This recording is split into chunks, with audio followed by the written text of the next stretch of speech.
रेती वाहतुकीचे ट्रकने ॲक्टिवाला दिली धडक, जागीच महिलेचा मृत्यू. दिनांक 3 एप्रिल 2026 रोजी सकाळी 11 वाजताच्या सुमारास वाहन क्रमांक ॲक्टिवा MH35 AB 7537ने रामेश्वरी धनलाल नागपुरे वय 45 वर्षे यांचे मोटारसायकलला रेती वाहतुकीचे टिप्पर क्रमांक MH40 BA 8580 या रेतीचे ट्रक वाहन चालक श्री किशोर कृष्णराव मरस कोल्हे वय 35 वर्षे राहणार कामठी तालुका रामटेक जिल्हा नागपूर याने दारूच्या नशेत रेती भरलेला ट्रक त्यांच्या ताब्यातील जड वाहने हैगईने सुसाट बेदरकार कारपणे चालवून ग्रे रंगाची ॲक्टिवा वाहन क्रमांक MH35 AB 7537ला जोरदार धडक देऊन एका महिलेचा जागीच मृत्यू झाला. एक गंभीर जखमी होण्यास कारणीभूत ठरले.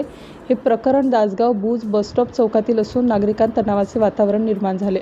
अपराध क्रमांक 181 2026 कलम 105 281 125 A 125 B भारतीय न्याय संहिता 2023 सह कलम 185 मकोका अन्वये रावणवाडी पोलीस स्टेशन येथे गुन्हा दाखल करण्यात आला. पुढील तपास सहाय्यक पोलीस निरीक्षक देवाजी नेताम हे करीत आहेत. सिटी इंडिया न्यूजसाठी गोंदिया जिल्हा उपसंपादक अनिल ढोलवार.